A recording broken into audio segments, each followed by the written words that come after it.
सोनम और मोहन ने मिलकर कृति का अंतिम संस्कार किया। माँ की चिता की आग अभी भी धुआं दे रही थी, लेकिन मोहन के दिल में उठती बेचैनी उससे भी गहरी थी। उसे एहसास हो चुका था कि यह सिलसिला यहीं नहीं रुकने वाला।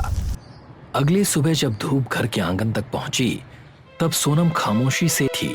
मोहन उसके पास आता है और उसे पूछता है, सोनम, ये सब क्या हो रहा है? तुम मुझसे कुछ छुपा तो नहीं रही ना?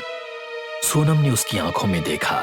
उसकी पलकें भारी थी और आवाज कांप रही थी। क्या? कैसे? क्यों? पता नहीं, हम सबको लगा कि अकेलेपन की वजह से ममता आंटी ने आत्महत्या कर ली।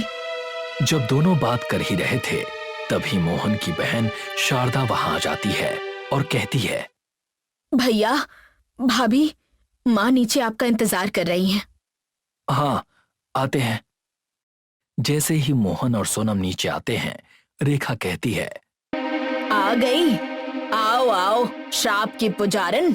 मोहन बेटा, हमने तुझसे पहले ही कहा था, इससे शादी मत करना। माँ, ऐसा मत कहिए। जो कुछ हुआ उसमें सोनम की क्या गलती है? और पापा अब तक आए क्यों नहीं? पता नहीं भैया, अब तक उन्हें आ जाना चाहिए था और फोन भी नहीं लग रहा है। मोहन के पापा दूसरे राज्य में काम करते थे। जब उन्हें पता चला कि घर में क्या बवाल हुआ है, तो वो अपनी कार लेकर तुरंत घर के लिए निकल गए। मगर घर तक पहुंचने का रास्ता पहाड़ी इलाकों से था। उन्होंने फ्रंट मिरर में किसी को पीछे बैठे देखा। कौन है? वो बिना रुके कार चलाते जा रहे थे। तभी उन्हें एक डरावनी हंसी सुनाई देती है, उसी राक्षस की। चलो चलो, मुझे अपने घर ले चलो। मोहन के पिता पीछे मुड़कर देखते हैं और देखकर उनकी रूह कांप जाती है। कौन हो तुम?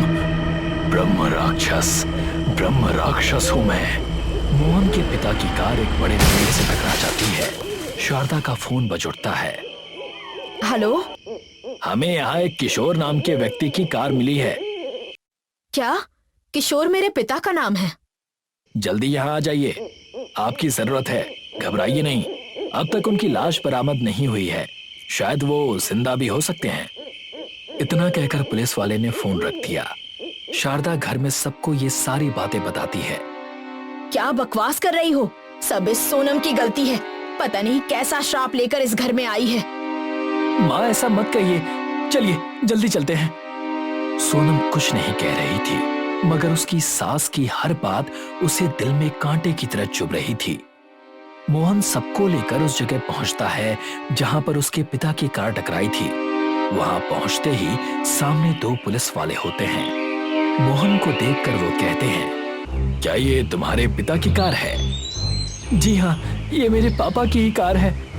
आपके पिता अब तक हमें नहीं मिले हैं। उनकी तलाश जारी है। अगर हमें कुछ मिला तो हम आपको जरूर सूचना देंगे। जी शुक्रिया। पुलिस अपनी तहकीकात में लग जाती है और वहीं मोहन और सोनम भी अपने पिता को ढूंढना शुरू करते हैं। हमें भी उन्हें ढूंढते रहना चाहिए। सही कहा। और जितना मैं पापा को जानता हूँ, वो अभी भी सुरक्षित होंगे। और तुम मेरी मम्मी की बातों का बुरा मत मानना। दोनों जंगल में मोहन के पिता को ढूंढ रहे थे। तभी उन्हें एक दृश्य दिखाई देता है। सब कुछ लाल हो जाता है। उनकी आंखों की पुतलियां ऊपर चढ़ जाती हैं और उन्हें फिर वही खौफनाक हंसी सुनाई देती है। मोहन, मोहन! ये कौन सी जगह है?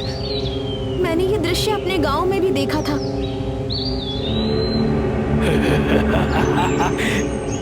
सूरज ढल चुका था और लाल चांद ने उसकी जगह ले ली थी। हाथ आगे कर। सोनम अपना हाथ आगे करती है और राक्षस उसे दांतों से बना हुआ मंगलसूत्र देता है। फिर मोहन से कहता है, अभी नहीं मारूंगा, पहले अंदर से मारूंगा, फिर बाहर से। ये मेरी पत्नी है। अद्वैत अपने हाथ से इशारा करके उन्हें पेड़ पर लटकी हुई एक लाश दिखाता है। सब कुछ पहले जैसा हो गया था, मगर मोहन के पिता की लाश उसी पेड़ पर टंगी हुई थी और उस लाश के एक भी दांत नहीं थे। मोहन जब होश में आया तो उसने अपने पिता को देखा और देखते ही जोर से चीख पड़ा, पापा, पापा, नहीं, नहीं पापा। पिताजी! लाश को देखकर उनकी भी आंखें फटी की फटी रह जाती हैं। जल्दी से मोहन के पिता की लाश को नीचे उतारकर पोस्टमार्टम के लिए भेजा जाता है। मोहन और उसका परिवार फूट फूट कर रोने लगता है। पापा, कोई आपके साथ ऐसा कैसे कर सकता है? सब इस लड़की की वजह से हुआ। ए मोहन, जा इसे वापस इसके मायके छोड़ा, अभी जा। मैंने कुछ नहीं किया माँ, सच में। माँ, आप लोग घर जाइए, मैं सोनम को लेकर यहाँ से कहीं और जा रहा हूँ। फिर से इसकी बातों में आ गया तू? मोहन, ये लड़की तुझे बर्बाद कर देगी। भैया, कम से कम अब तो सोच समझकर फैसला करो। पापा चले गए, क्या अब हम सब भी? मैं सोच समझकर ही फैसला ले रहा हूँ। अगर इसमें कोई रहस्य है, कोई श्राप है, तो उसका जवाब भी मुझे सोनम के साथ मिलकर ही ढूंढना होगा। आप लोग घर जाइए। मोहन और सोनम गांव के जंगल में बने एक पुराने पेड़ के नीचे जाते हैं, जहां एक तांत्रिक बैठा होता है। हवा में एक अजीब सी ठंडक थी और तांत्रिक के चारों ओर राग, हड्डियां और चंदन की महक फैली हुई थी।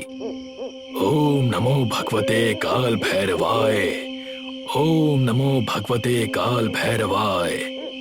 तांत्रिक मंत्र का जाप कर रहा था। उसने आंखें खोल दी। उसकी आंखों में लाल सी चमक थी, जैसे सब कुछ देख रहा हो। आ गए तुम दोनों। क्या लगा था तुम दोनों को श्राप से भाग जाओगे? हमें कुछ समझ में नहीं आ रहा। बस इतना बताइए कि ये सब हो क्या रहा है? तुम चाहते हो वो तुम्हारा सुख, तुम्हारा जीवन, वो तुमसे सब छीन लेगा जो उसे कभी मिल नहीं पाया। तांत्रिक के शब्दों में एक अजीब सा सच था और उसके चेहरे पर उससे भी ज्यादा अजीब सा सुकून।